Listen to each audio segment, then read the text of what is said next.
आखिर हुआ क्या ऐसा कि ये फ्लाइट टेक ऑफ करने के 17 सेकंड के भीतर ही क्रैश कर गई? क्या इतना भी रिस्पॉन्ड टाइम नहीं मिला पायलट को कि वो इसमें कुछ कर पाते?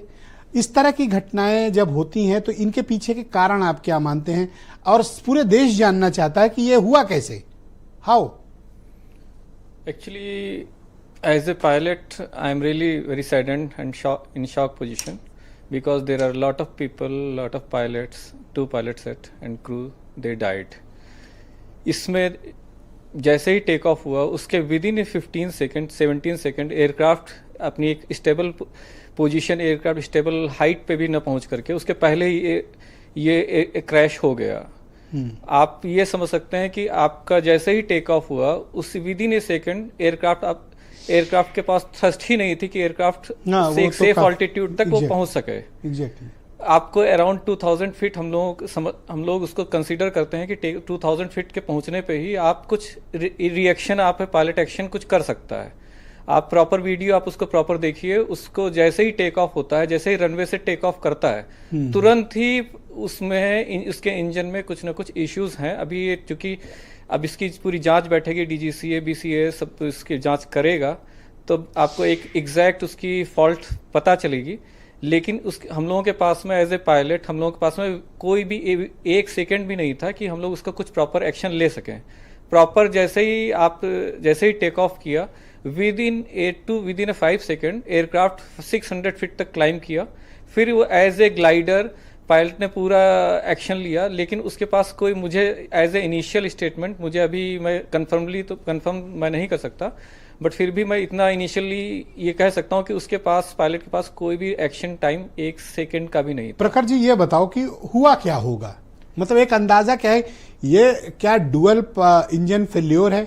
और ऐसे में एक इमरजेंसी भी कोई मुझे बता रहे थे एक्सपर्ट की एक पावर सप्लाई होती है, तो क्या दोनों इंजन फेल हो गए और आप पायलट को इमरजेंसी पावर सप्लाई शुरू करने का मौका नहीं मिला? इनिशियली आप एक वीडियो मैंने पूरा देखा, उसमें आपका मैं एज ए पायलट में आपको लेमन लैंग्वेज में समझाना चाहता हूं। जैसे रनवे एयरक्राफ्ट ने रनवे छोड़ा, एयरक्राफ्ट पायलट को तुरंत पता चल गया होगा there is an certain issues, पर टेक ऑफ के पहले भी इंजन चेक किए जाते हैं। हाँ, किए जा सकते हैं, बट उसमें तो कोई इशू नहीं मिला होगा।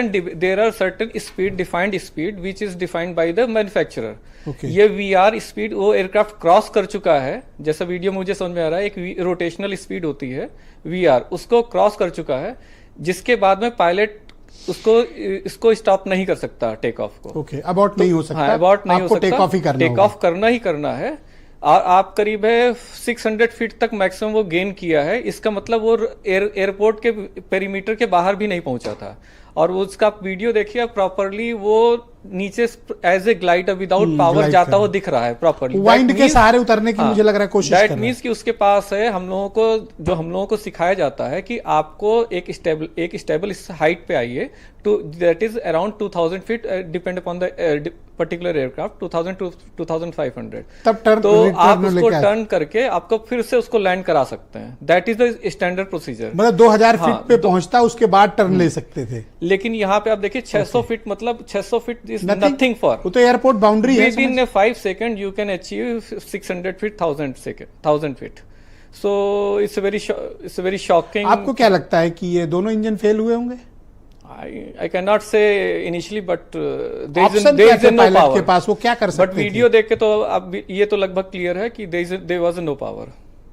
No power means power failure. वैसे ये तो 787 था ना, ड्रीमलाइनर का, इसमें क्या पावर के, क्या सप्लाई की, कितनी क्या देखिए इसमें है, ये 2 इंजन का एयरक्राफ्ट है, twin engine aircraft, wide body aircraft है।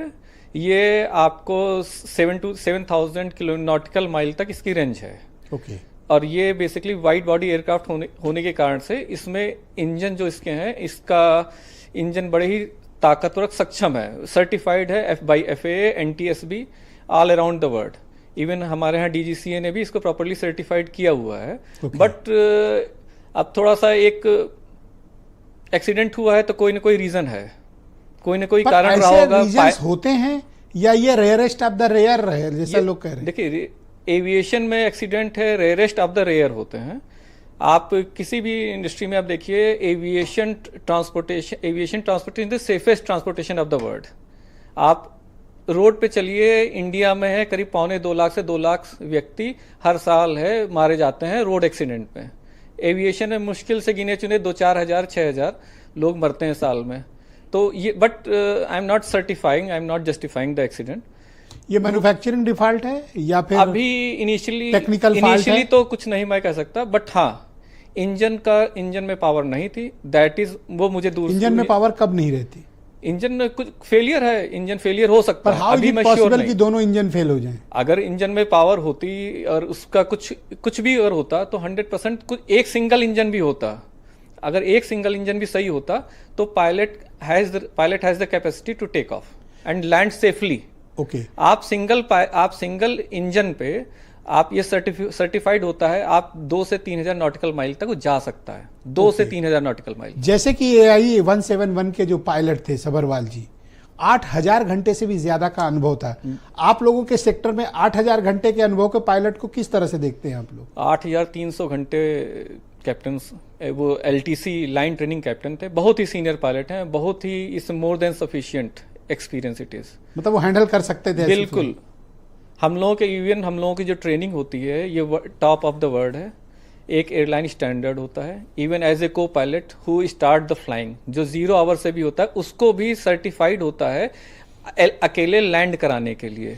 अच्छा, कोई मुझे आज बता रहा था कि ऑक्सिलरी पावर यूनिट APU भी एक होती है इसमें, वो क्यों नहीं ऑन हो पाई?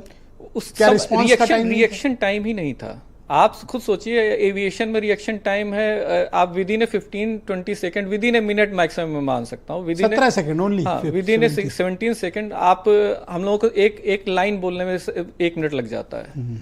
तो एक पायलट के लिए उसमें है, आप इमरजेंसी आई उसका रिएक्शन देने में, उसको नोटिफाई करने में 17 सेकंड कुछ नहीं होता। ऑलराइट सर, शुक्रिया, हमारे साथ प्लीज कंटिन्यू रहे। मैं